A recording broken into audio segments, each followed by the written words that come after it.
Hi friends, তো আজকে নিরামিষের একদম পদ নিচ্ছি। আলু কেটে নিচ্ছি, টমেটো, লঙ্কা, আদার পেস্ট, ওদিকে বাদাম আর কাজু বাদাম আর পোস্তর পেস্ট, এদিকে সব মশলা, জিরে গুঁড়ো, ধনিয়া গুঁড়ো, গোটা গরম মশলা, হলুদ, চিনি, নুন, গোটা জিরে, শুকনো লঙ্কা, তেজপাতা, গরম মশলা, আর হচ্ছে এদিকে কড়া বসিয়ে দিচ্ছি গ্যাসে। তেল দিয়ে দিলাম গরম হওয়ার জন্য। তেলটা গরম হতে হবে একটু। তো আমি এবার দেখলাম তেলটা গরম হচ্ছে, তেলটা গরম হয়ে গেছে। তো এবার ওতে কাটা আলুগুলো যেগুলো কেটে রেখেছিলাম আলুগুলো দিয়ে দিলাম, দিয়ে একটু ভেজে নেবো।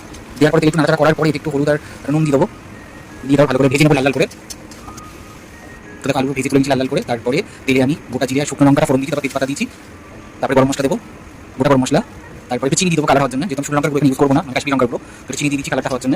তো আমি প্রথমে ফোড়ন দিচ্ছিলাম গোটা জিরে, শুকনো লঙ্কা আর হচ্ছে তোমার তারপরে তেজপাতা, গোটা গরম মশলা দেওয়ার পরে যে টমেটো, আদা আর কাঁচা লঙ্কা পেস্টটা ছিল ওইটা দিয়ে দিলাম ফোড়নটা স্মেল বেরোনোর পরে। তো দেখো এই মশলাটা তেল ছেড়ে দিয়েছে। এইবার এর মধ্যে যে ধনিয়া গুঁড়ো, জিরে গুঁড়ো, হলুদ আর অল্প একটু চিনি একটা নুন ছিল সেটা দিয়ে দিলাম। দিয়ে এবার এটা কষিয়ে নেবো একটু খানিকক্ষণ, 5 মিনিট না 2-4 মিনিট কষিয়ে নেবো। তারপর আবার তেলটা ছেড়ে গেলে একটু জল দেবো এর মধ্যে।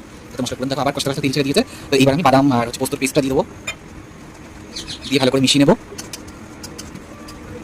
তারপরে এটাকে দেখো এটাও প্রায় ফুটে ফুটে তেলটা ছেড়ে দিয়েছে, তার মধ্যে তারপরে আলু